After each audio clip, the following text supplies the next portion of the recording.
We decided that we'd sell the house and we'd make a new beginning in a rural part of the area. We thought that would be a better way to bring up our children. They found their dream home in a small village near Birmingham. Really just what we'd always wanted. It was the picture postcard cottage. The children loved it, and we just knew it was what we wanted. We had our leg pulled quite a bit by friends who said, it's such an old cottage, an 18th century cottage. Are you frightened about it being haunted? And we said, absolutely not. Julie now wishes she'd listened to her friends. The family had been in the cottage for 2 days when it started. A basket full of posies, tissue, a tissue, we all fall down. All fall down. Cat's just pushed me over on the stairs. That's a silly Cheska. She's been out here with me. I was rather annoyed with Francesca because I felt that she was trying to get Katrina into trouble. Now, looking back, I wish I'd listened to her the very first time she said it. I thought it was my sister, but about it, the force was too hard for her to have pushed me down the stairs.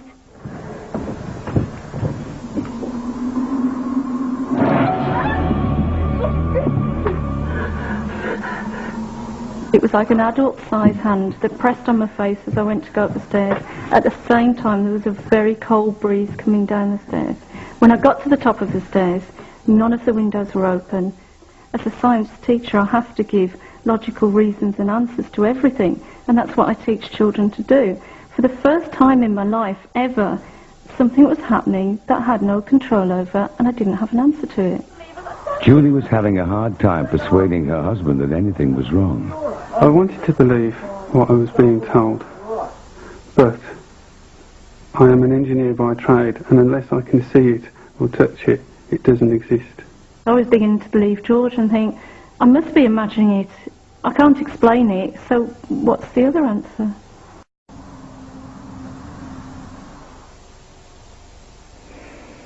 George, what are you doing? It must be freezing out there. Come back to bed, love.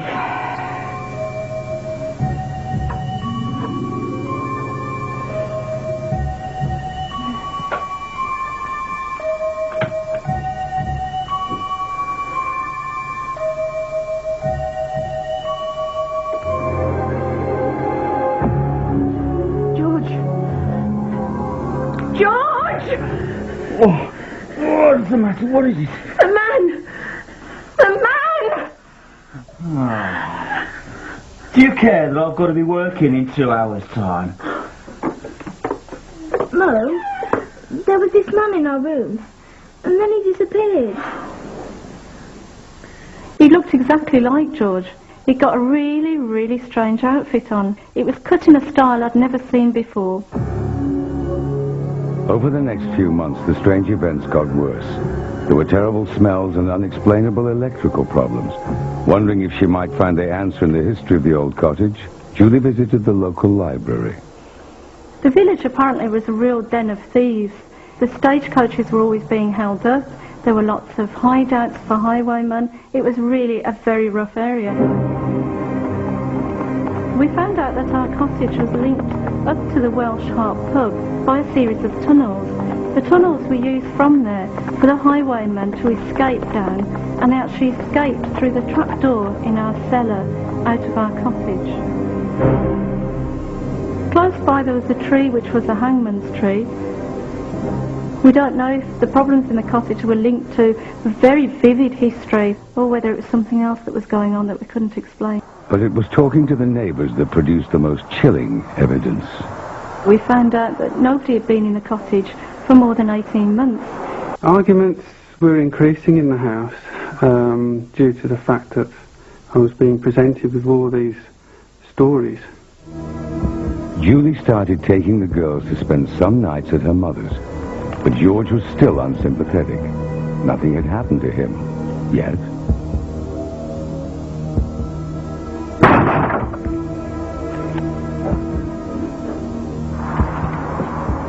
The bang at the door was immense.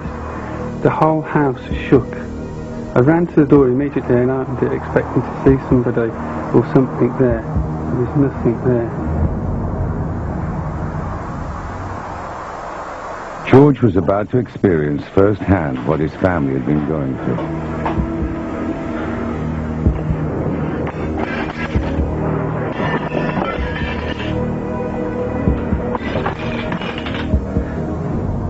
Pictures coming off a wall were probably the scariest things for me. When I looked at the back of the picture, the cord was still intact and the hook was still in the wall. How had the pictures come off? I began to feel really guilty. These things had been going on all this time and I'd been ignoring them. Then things started to take a turn for the worst, and we found that there was something going on a bit more than that. Possibly some kind of poltergeist type activity. If the Pennies did have a poltergeist, they became convinced its aim was to split the family and drive them from the house. It was as if they were playing me and George off against each other, playing the girls off against me. It was like somebody was causing downright mischief in the house. You were just like waiting for something else to happen. It was like you were sitting on a time bomb.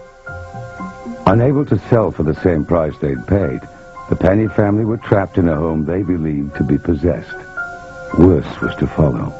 I felt that it was becoming a personal vendetta against me alone at this point. I felt that it was trying to take me over and that I was actually going out of my mind.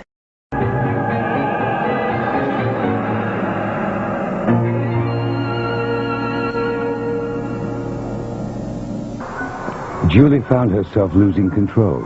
She felt as if she was being forced to do things against her will.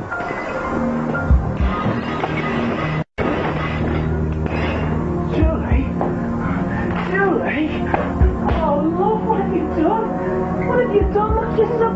You've cut yourself off. Hurry, not alone!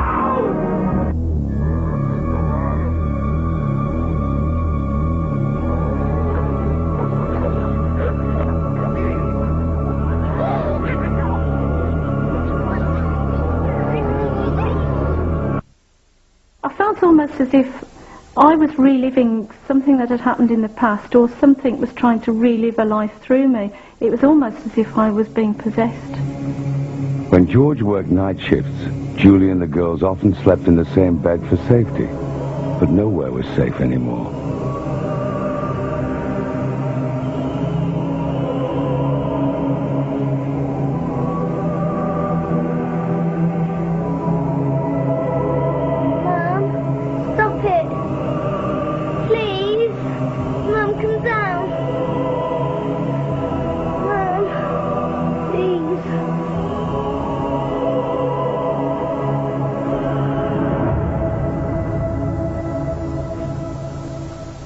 I was quite tired and I thought it was my eyes just playing, but when I looked next to me, my mum had gone. So I thought, okay, I'm not dreaming, my mum is like up there. So that's when I just started screaming. I wasn't going to put them through it anymore. I felt that we tried to fight it, we tried to have an answer to the questions. We couldn't fight back anymore. Come on, girls, hurry up! We were just going to go. That's it. If you come so quick.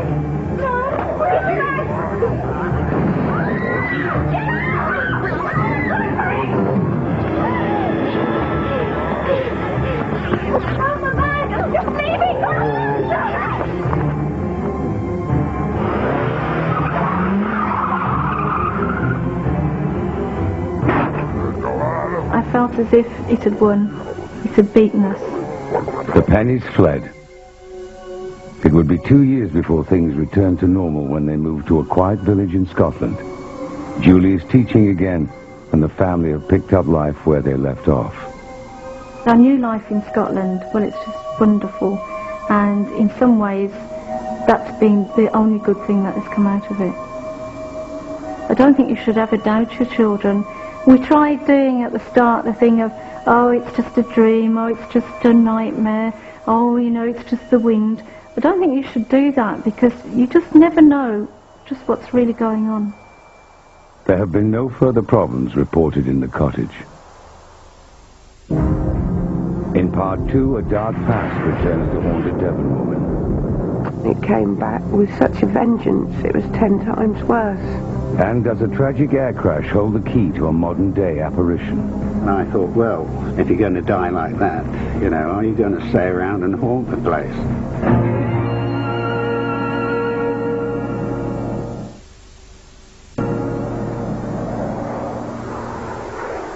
The St. George Hotel in Teesside. Built in the 1940s, its squat brick appearance gives it away as an ex-military building. Once it was the officers' mess of RAF Middleton St. George. When the Air Force moved out in the 1960s, the base became Teesside International Airport, and the mess became a hotel. The hotel is a busy stopover for aircrew, but over the last 30 years, it's gained notoriety for being haunted. On the 17th of November 1982, airline pilot Barney Kincannon headed for his room in the west wing of the hotel. I'd just come in from the late London flights, arriving about 9 o'clock at night. Another pilot, Grant Waters, was also staying in the west wing 3 years earlier in March of '79.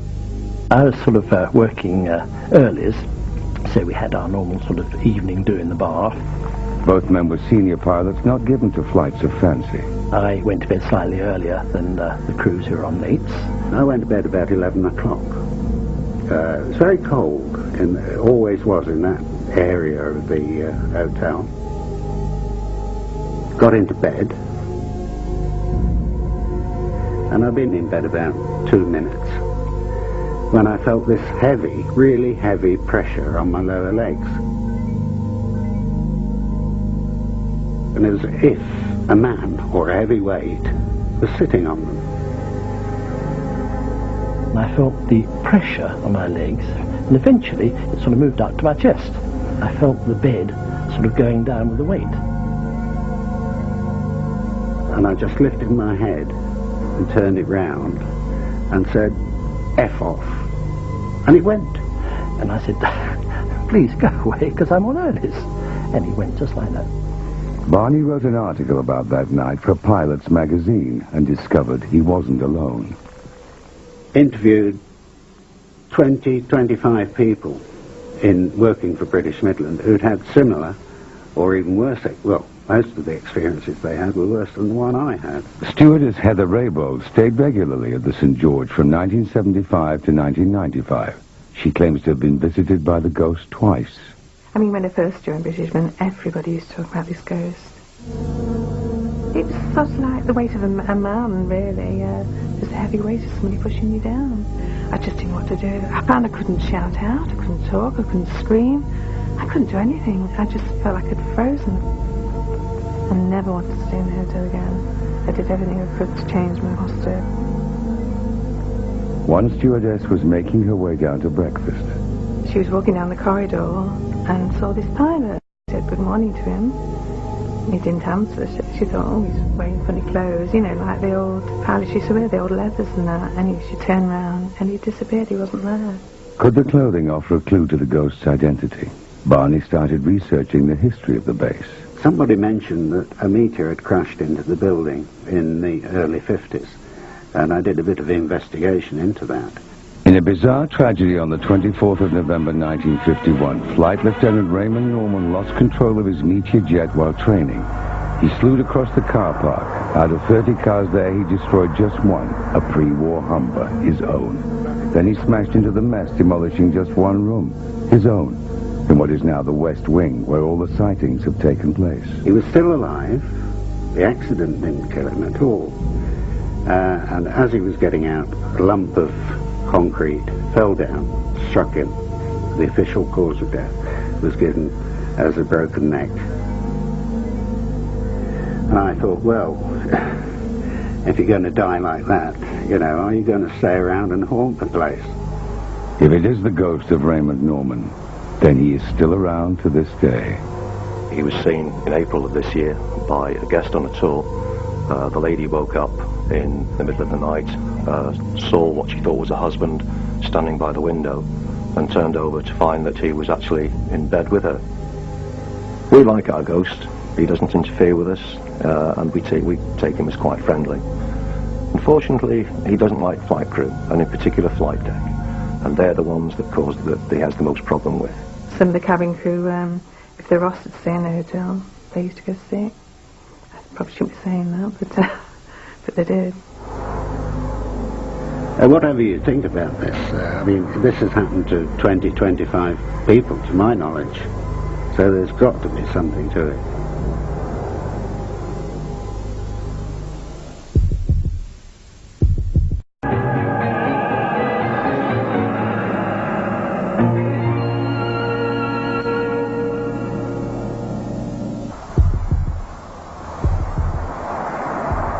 Fiona Hutchings and husband Viv live in a mobile home.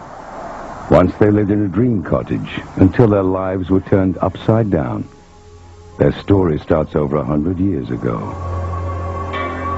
One cold morning, the people of South Devon awoke to find a bizarre trail of hoofprints running across the county, made by a creature that was cloven hoof but walked on two legs. Convinced it must be the devil himself, a mob gave chase only to be beaten back by thick woods. It wouldn't be the last time the land was to hide a dark secret.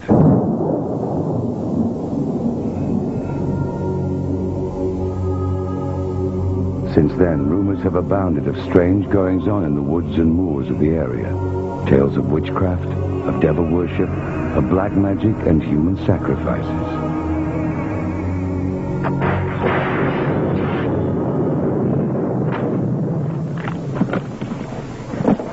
When I saw it, I thought, this is it. This is the house I'm going to live in forever. They're going to have to carry me out of here.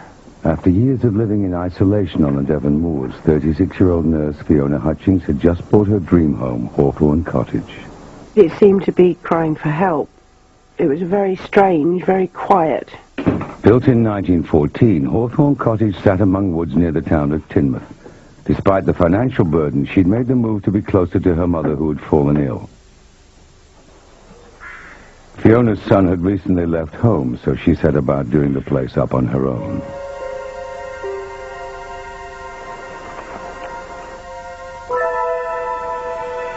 From the start, she felt there was something strange about the atmosphere.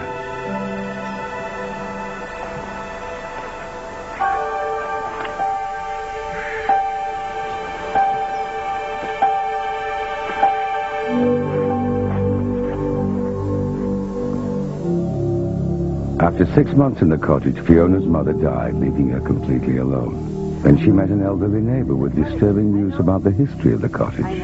She'd never passed my house because she'd been told by her mother not to. Because she said there's all sorts of funny goings-on down there. And I said, oh, you know, bawdy things. And she said, oh, no. She said naughty things. Really naughty. The old woman told her the previous owner of Hawthorne Cottage had gone mad. Fiona dismissed it as village gossip. But 2 months later, she made a gruesome discovery. I was clearing the outside because it was completely overgrown. And I started digging up these cats. They'd all been mutilated and then wrapped and placed in the north, south, east, west positions, which I thought was rather strange. The burying of sacrificed animals is a practice often associated with black magic rituals. Fiona had started to feel uneasy in the cottage, but digging up the cats seemed to trigger something unpleasant.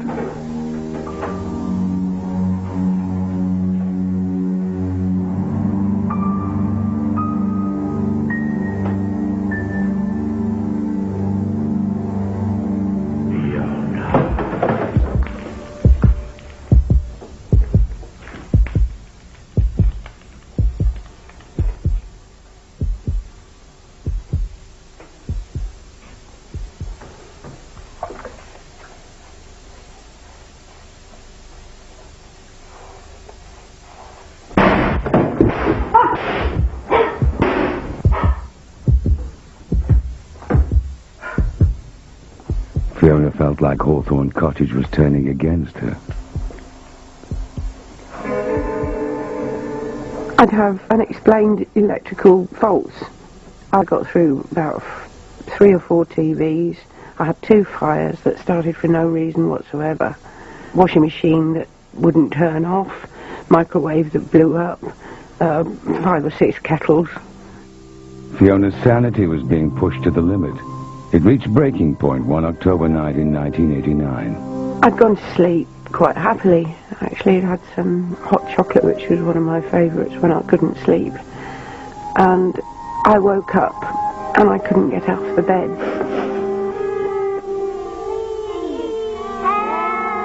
So I thought, how did these children get in here and what are they doing in the middle of the night? And I thought, they're not real and something terrible's happened. Leave me alone! For 6 or 7 months, night after night, I didn't sleep at all. I didn't know at the time whether it was me that was imagining it and I was going crackers, or if they really were there. Finally, she could take the nightly visitations no more and called a friend, Louise Barlow, who was a medium.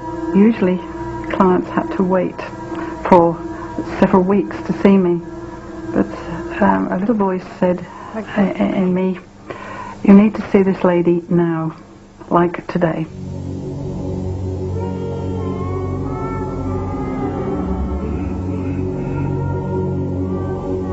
I felt that there had been black magic rituals, or rituals of some sort, where you get a group of people together and they do, as they feel, wonderful things, but in fact it's awful. Whether it was that house, I don't know, but it was that land. Louise felt that if Hawthorne Cottage was being haunted by events that happened on the land before it was built, then it was essential to fight back. She called in a qualified exorcist with the liberal Catholic Church in nearby Exeter. The priest who still practices today has confirmed the events. Omnis spiritus immundi. He said the children had been sacrificed, and he said it was a sort of ritual that I wouldn't wish to know about. Domine Jesu Christi. Every time he put holy water down, it was like when you throw water on a bonfire. The ash and blackness. And the smell was appalling. Little by little, the smoke disappeared.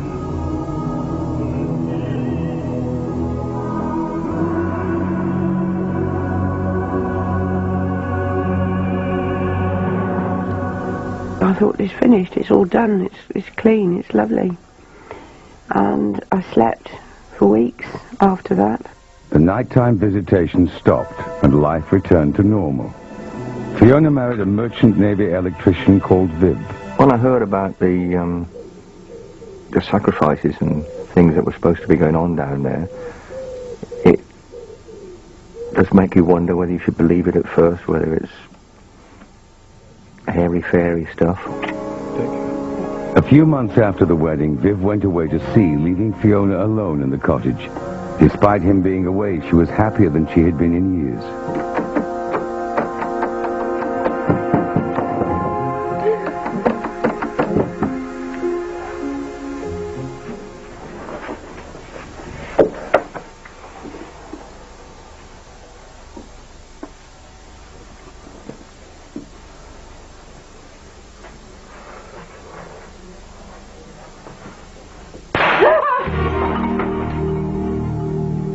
The exorcism may have got rid of the children, but Fiona now believed there was something else in the cottage.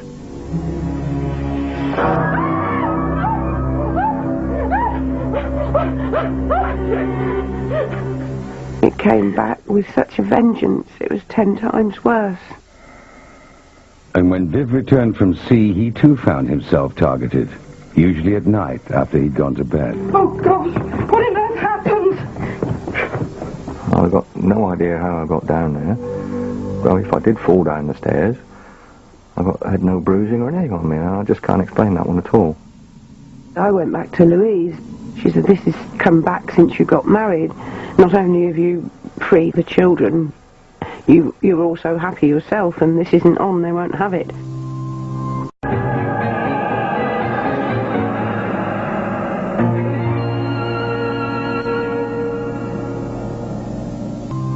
After more than a year of being terrorized, the couple were at their wits' end. They had heard rumors of an elusive local man by the name of John Parker. Ever since I've been a child, I've been able to see what we would loosely call ghosts or dead people. I don't look at myself as a medium. I'm just an ordinary bloke on a building site, laying bricks, making a living. But I have been blessed, if you like. What I was picking up from Fiona was pure fear. And I knew that there was very serious trouble in that house. Very serious trouble. At 7 p.m. on June the 6th, 1993, John Parker arrived at Hawthorne Cottage. In 30 years, he claims to have freed hundreds of trapped souls and has never charged a penny for his services. But this was to be his greatest battle. After 5 years of terrifying, unexplained phenomena at Hawthorne Cottage, Fiona and Viv Hutchings have called in ghost hunter John Parker. He is their last hope after previous attempts at exorcism failed. We'll soon have this sorted out. You must be Viv. Pleasure to meet you. Now sit down, both of you, and I'll explain all. John believes that ghosts are souls stuck between this world and the next. He has to persuade them to move on. It is a battle of mind, of strength, of belief. I have to be able to prove that I am stronger than what he is. I could hear footsteps running up the stairs. There's nobody there, of course. Not from this world. Right, you little buggers. An eye for me. I knew that they were sacrificed for the cult that they belonged to. You don't belong, I'm telling you. The house shook, literally. I really don't think I've ever been so frightened, ever. I fought better than you, I'll tell you now. To actually hear it and experience it, it was nothing can warn you about that. What I remember, boy. I'm going to push you out. Passing over is where you're going. You know where you should be. You've been hanging around here far too long. Go on, I'm telling you, on your way.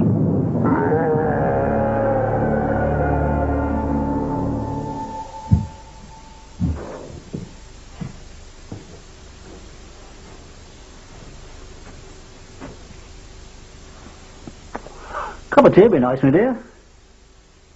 It had taken John 6 long hours, but the hauntings were over. He continues his work today in the southwest, but has experienced nothing like Hawthorne Cottage before or since. This is the worst I'd ever done. Fiona and Viv finally lost the cottage in 1995 to the banks. We now live from day to day. But one thing that I'm not anymore, I'm not frightened of things that I was frightened of, because now I've seen it. That's as bad as you can get.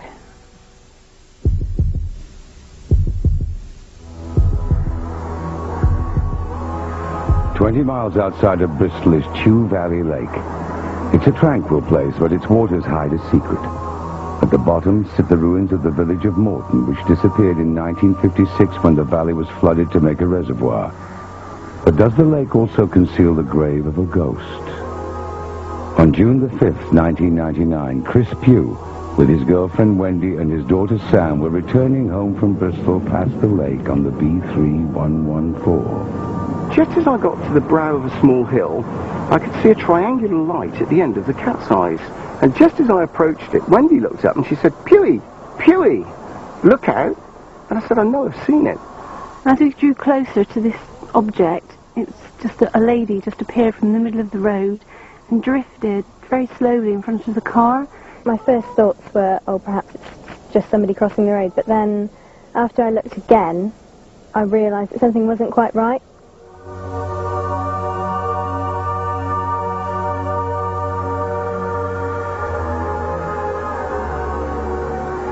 I can remember distinctly that she had long, wavy hair that looked sort of greasy or even wet. I was convinced that it wasn't a human being, it was something supernatural. What is it? What could it be? And then the next thing you just think, crikey, that is a ghost. I just knew it.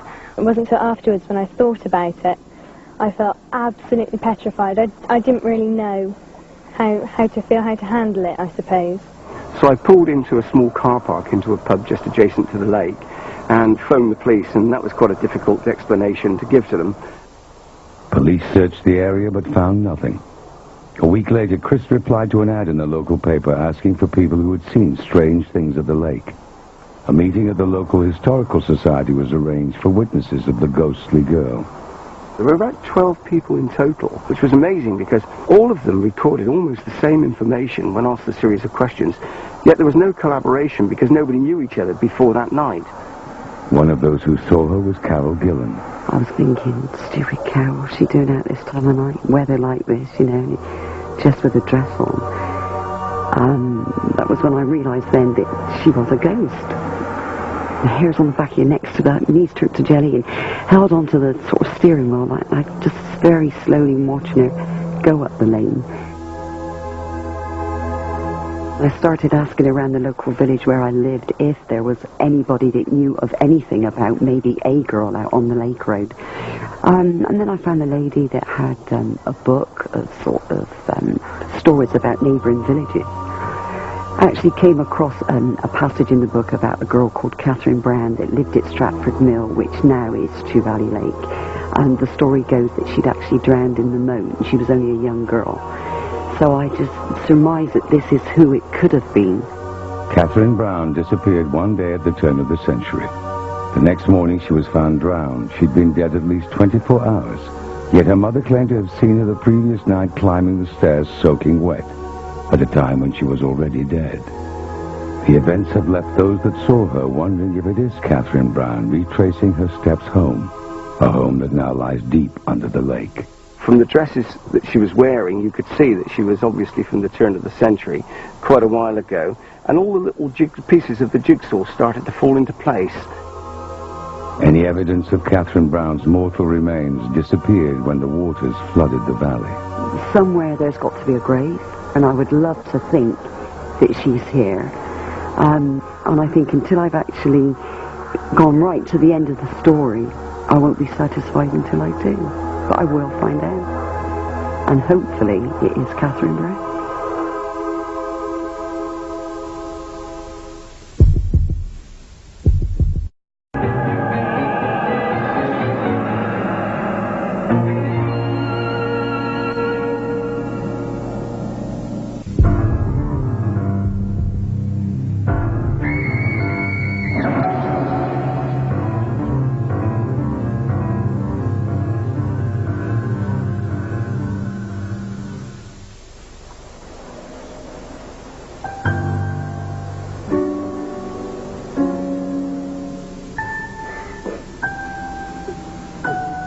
Children often claim to have imaginary friends, make-believe playmates from their imaginations.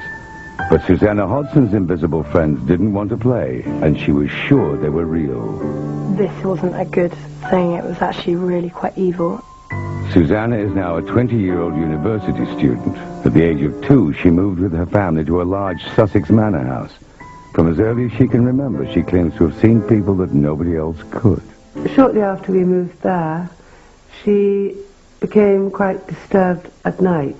I mean, she'd have me up night after night after night for clearly no apparent reason. I'd always sleep with the light on the landing on, and I just remember waking up in the middle of the night and feeling absolutely terrified. She would talk about a man called George who actually quite frightened her. For the next few years, the young Susanna continually claimed to see the man called George and a woman called Abby. Most children forget their imaginary friends by the time they start school. Come on, Susanna. Time for breakfast. But not Susanna. Before he disappears. George and Abby kept me awake again. All night. Oh, you and your little friends. Do we should forget about them? Come on. It's quite hard to believe that a child of that age is seeing something supernatural. It's not something you think about. So you tend to assume that these are imaginary friends, perhaps, that she has. When I spoke about Abby and George, there was no recognition there. Oh, yeah, there was nothing, and that was quite confusing to me. Whoa! It was so real to me. Bye-bye, darling. You're going to be Daddy's good little girl. George says that I'm a bad girl. Yes, well, George isn't real, so we can forget about what he says, You're getting a little bit old for these play friends. I was, at that stage, finance director of one of the top 100 companies. I was bringing a lot of work home. Had a lot of problems, business problems, and the last thing I wanted was a domestic problem too. But the problem wasn't about to go away. Susanna became more obsessed with George and Abby. I had some very strange situations with her where she wasn't herself, in that she would come out with strange remarks. Mummy, it's Abby. Darling, this game's getting very boring. But she's right there. Make her go away. Look, there isn't anyone to make go away. You're just pathetic. I hate you, I hate you, I hate you! Susanna? I wanted Mummy to see her. The Abby I'd been talking about, and she didn't really know who she was. And that's quite disturbing for a mother. You just instinctively know that that's not your child talking. Then everything changed. Diana was to have an experience that finally convinced her that her daughter was telling the truth. Well, I do hope you calm down now, young lady. Susanna? I would hear footsteps running and assumed that it was her. Susanna?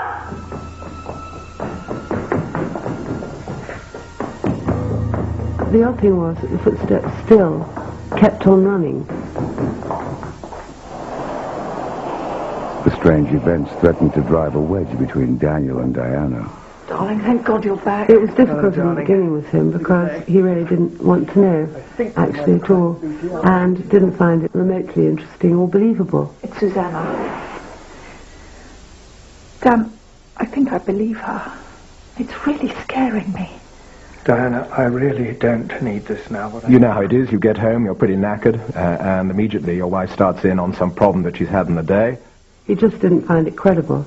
I don't know So what it was bashing my head against a brick wall, and he'd get fed up and cross. We'd have an argument. What are you trying to tell me, that this place is haunted? Darling, right now, I do not need to come home to a house full of hysterical women spouting about bloody ghosts.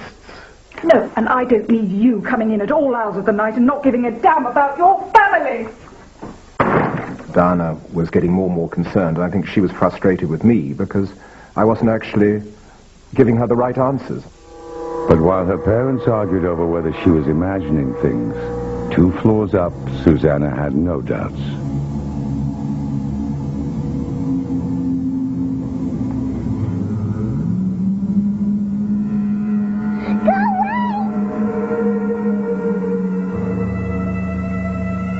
They weren't trying to befriend me. They were just these entities that were in my life.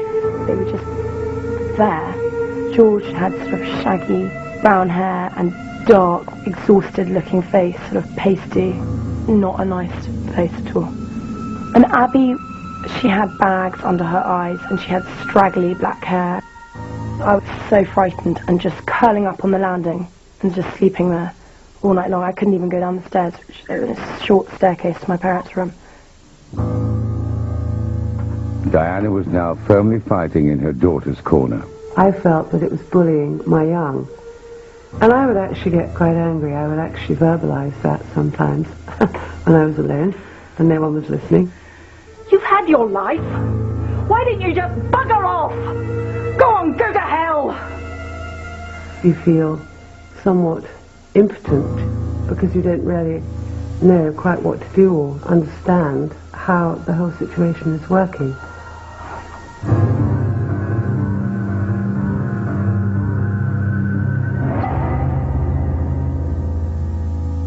Unsure where to turn, Diana contacted a medium in Portsmouth. She sent him something personal of Susanna's but gave him no details about what had happened. The response astounded her.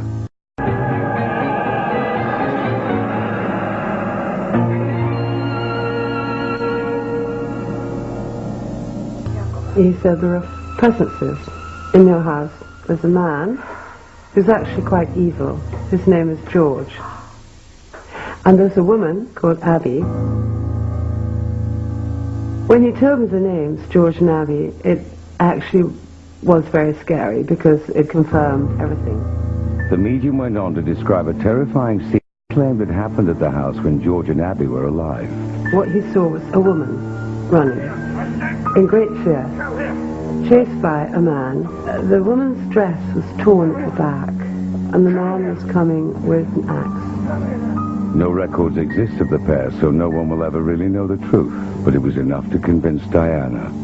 The only thing we could do was to actually have an exorcism, and I'd have to try to persuade my husband. So I said, look, you know, there is this problem. I don't really believe it, but if you can show me some kind of tangible proof, then we can take it to the next stage. It wasn't long before Daniel would be convinced. It was Susanna's 8th birthday, and her friends were invited to a party at the manor house. One of them was a young boy, also called Daniel. I went inside. I think I needed to go to the toilet. I'm not quite sure, but I remember going into the house on my own.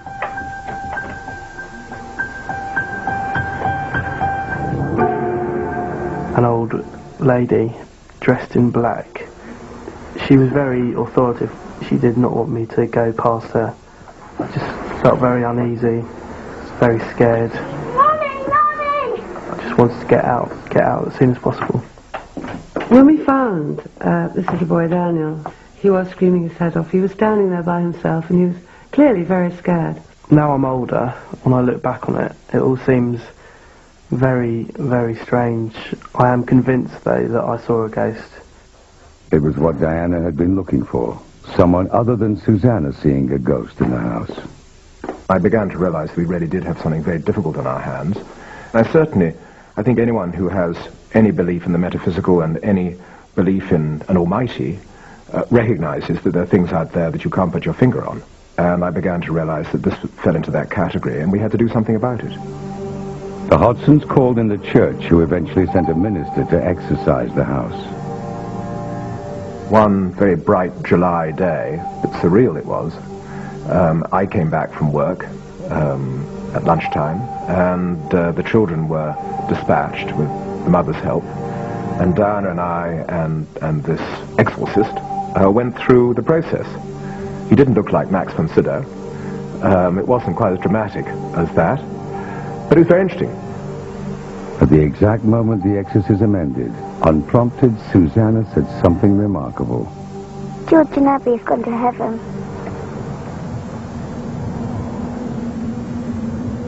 I don't know why I said it. It just came from the feeling. And I said, what's your batting average?